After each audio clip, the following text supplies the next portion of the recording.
Mas Aar, sejak di PKBM ada TKA tuh kemarin, terus banyak yang nanya kan, orang tua bingung, ini gimana? Aku ada ujian, gimana nasib homeschooling kita, legalitasnya, terus kemudian anak saya tuh masih bisa lanjut ke perguruan tinggi nggak nantinya gitu.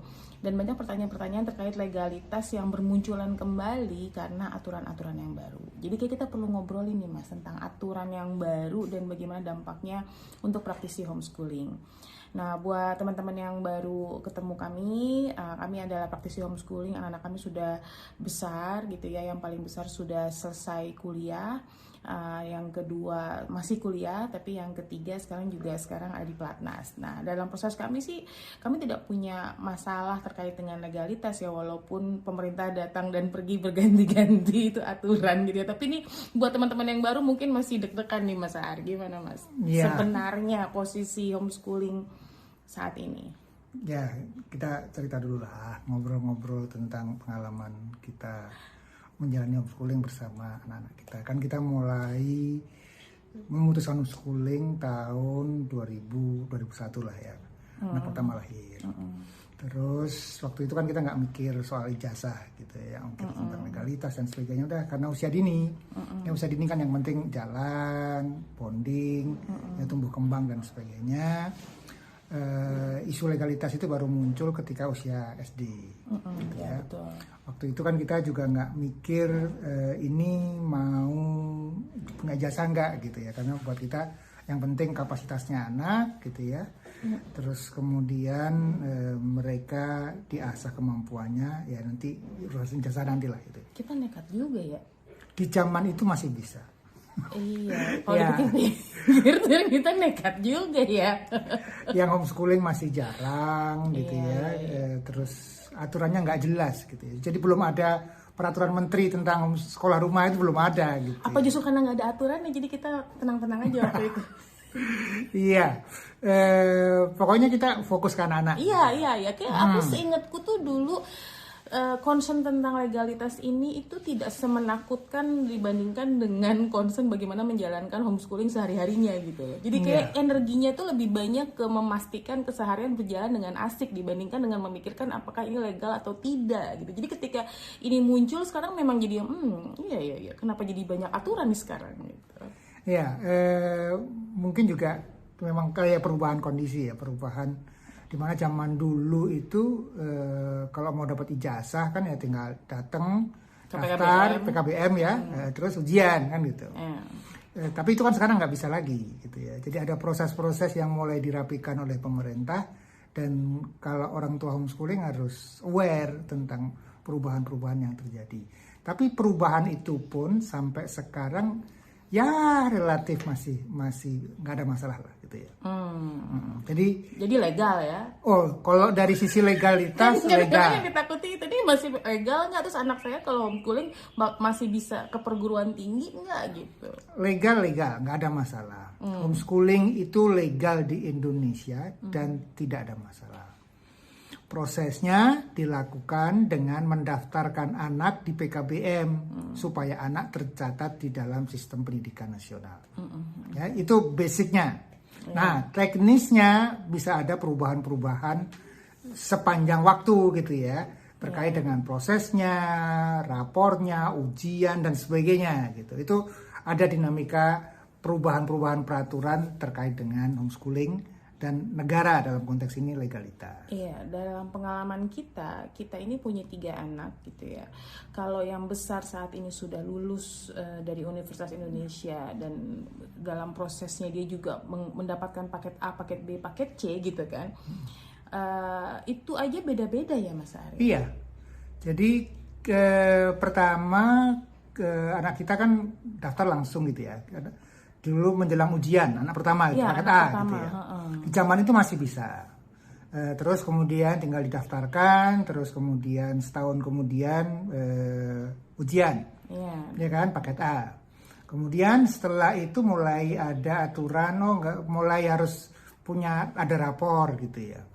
Kemudian setelah itu proses pendaftaran nggak bisa lagi menjelang ujian, harus punya rapor lengkap gitu ya. Terus sekarang mulai pendaftarannya mulai kelas 1 SD gitu ya. Nah, jadi dari sisi itu aja gitu ya, ada perubahan-perubahan yang terjadi di lapangan. Iya. Jadi kalau sekarang gitu ya di 2026 ini yang pertama orang tua sudah tidak bisa daftarin anak di ujung. Menjelang ujian tuh Jelang nggak ujian bisa. udah nggak bisa. Ya, itu basic yang perlu dipegang.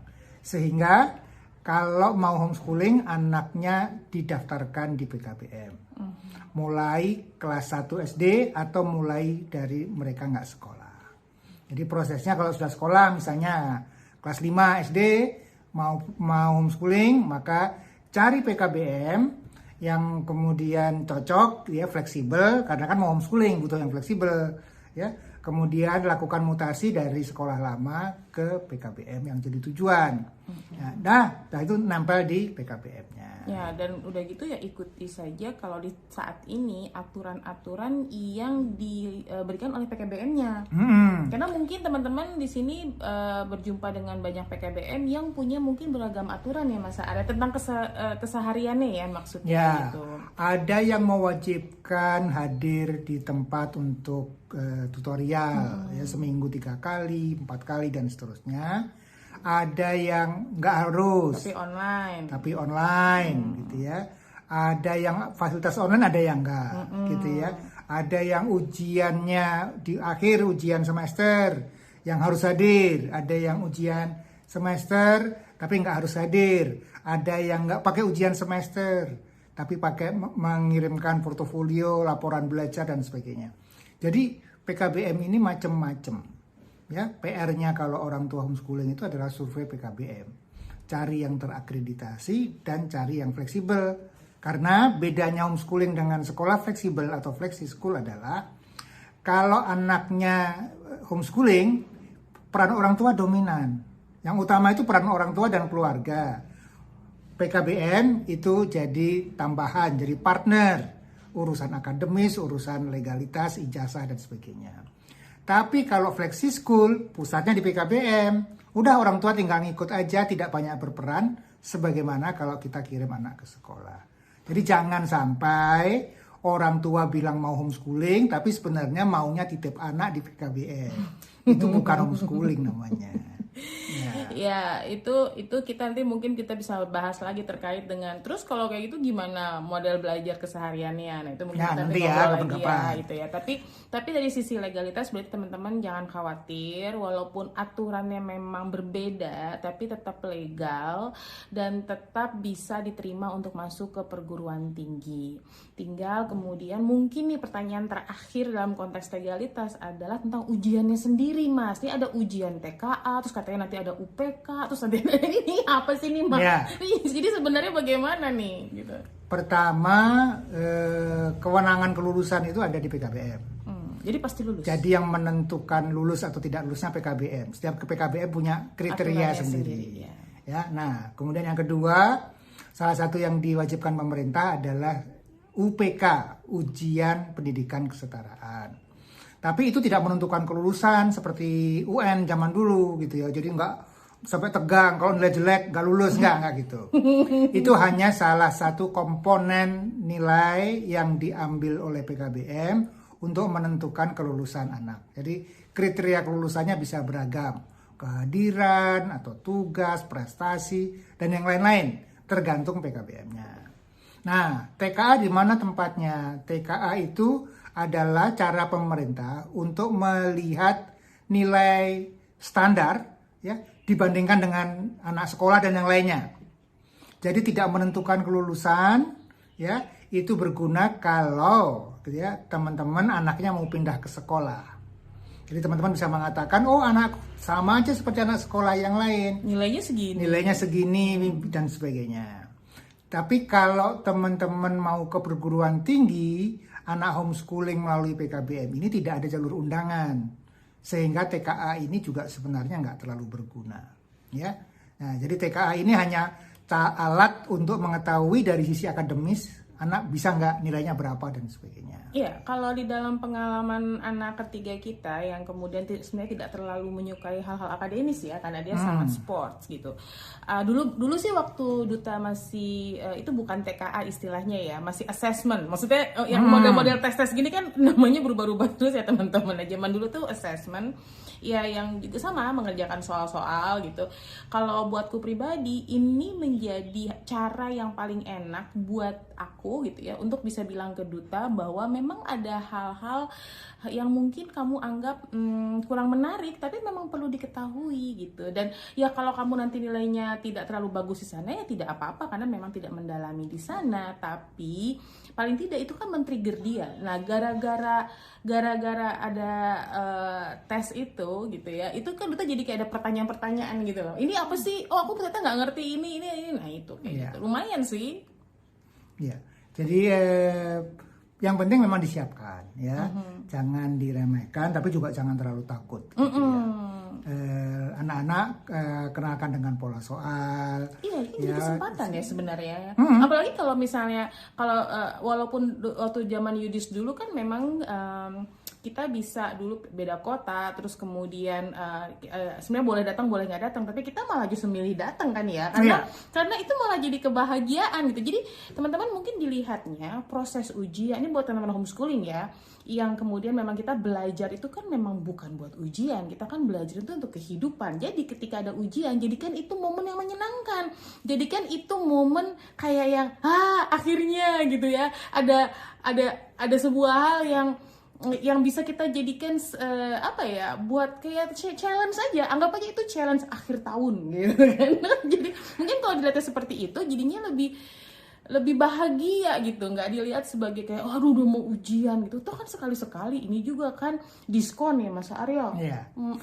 Sekarang ini ada isu yang lebih dikhawatirkan mungkin ya di tahun 2026 ini adalah ada beberapa daerah yang dinas pendidikan setempat itu mensyaratkan agar peserta didik gitu ya, anak-anak yang terdaftar di PKBM itu ada berdomisili di sekitar kota itu. Nah, ya ini isu yang mudah-mudahan ini tidak melebar kemana-mana, karena sebenarnya ini merugikan untuk teman-teman kita yang ada di luar Jawa, di tempat-tempat yang lain dan sebagainya. Kenapa?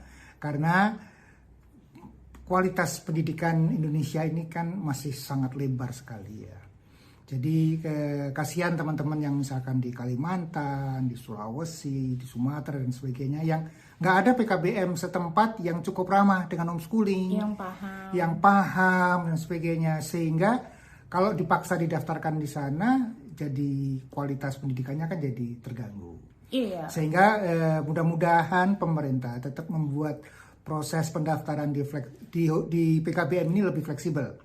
Sehingga teman-teman yang ada di luar Jawa, di luar kota dan sebagainya bisa daftar dimanapun gitu ya. Dan yang penting apa? Yang penting kualitas pembelajarannya terjaga. Iya. Itu yang penting. Dan ini Mas Aar sebenarnya bukan hanya buat mereka, tapi kan kita juga banyak ketemu keluarga-keluarga homeschooling yang memilih homeschooling itu karena pekerjaannya menuntut orang tua untuk berpindah-pindah tempat. Bisa aja nomaden setahun di daerah sini, 2 tahun di sana, 2 tahun di mana.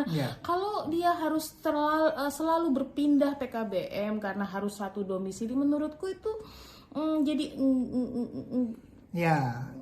jadi kehilangan makna gitu loh. Buat apa? Ya, gitu. Pemerintah mudah-mudahan cukup terbuka bahwa perkembangan teknologi ini dimanfaatkan untuk meningkatkan kualitas layanan pendidikan. Jadi jangan dipersempit dengan proses-proses administratif gitu ya.